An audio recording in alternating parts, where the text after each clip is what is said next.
Azərbaycanın strateji valyuta ehtiyatları 85 milyard 151 milyon dollara çatıb. Bu da ötən ilin eyni dövrü ilə müqayisədə 15,9% çoxdur. Bu barədə məlumatlar Mərkəzi Bankın Maliyyə Sabitliyi hesabatında öz əksini tapıb. Milli Məclisin deputatı Aydın Hüseynovun sözlərinə görə strateji valyuta ehtiyatlarının artması birinci növbədə ölkənin xarici ticarət dövriyyəsindəki müsbət saldodan yaranır. Valyuta ehtiyatlarımızın zənginləşməsi, daha da artması bu iqtisadiyyatımızın böyüməsi deməkdir. Ən birinci növbədə manatımızın stabil olması deməkdir. Yəni məlumdur ki, hər bir dövlətin milli valyutasının arxasında onun strateji məhsulları dayanır və o məsələni də biz qeyd edək ki, valyuta ehtiyatlarımızın artması büdcə gəlirlərimizin daha da artmasını təmin edir.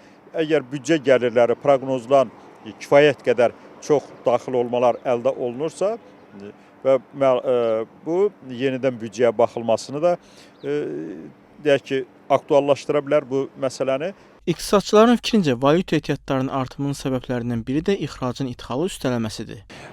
Əsasən burada enerji məhsulları, neft-qaz məhsulları yer almaqdadır və əlbəttə ki, qeyri-neft sektorunda da olan artımı da burada müsbət dinamikasını qeyd edə bilərik. Bunun müsbət tərəfləri bir neçə amillərə toxunmaq olar ki, iqtisadiyyatın hər hansı bir böhranlarla üzləşdiyi zaman strateji ehtiyatlar fondu burada əvəzsiz rol oynayır və həmçində bir məqamı da qeyd edə bilərəm ki, strateji ehtiyatlar fondumuzun məbləği ölkəmizin xarici borcunu bir neçə dəfə üstələyir. Bu da öz növbəsində çox müsbət bir haldır, yəni ölkə iqtisadiyyatı nəzdində.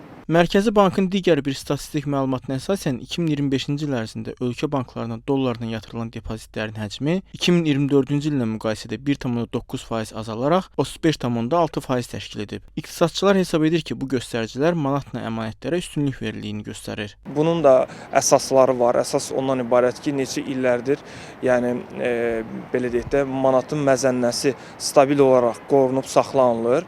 Həmçinin buna bir çox digər müsbət amillər var ki, misal üçün hər hansı bir manat depozitlərinə verilən belə deyək də, faizlərin daha üstün şərtlərlə olmağı manata olan marağı və inamı daha da çox artırmış olur. Qeyd edək ki, 2025-ci il ərzində Mərkəzi Bankın valyuta ehtiyatları 5,1% artaraq 11,5 milyard dollara, Dövlət Neft Fondunun ehtiyatları isə 22,5% artaraq 73,5 milyard dollara çatıb.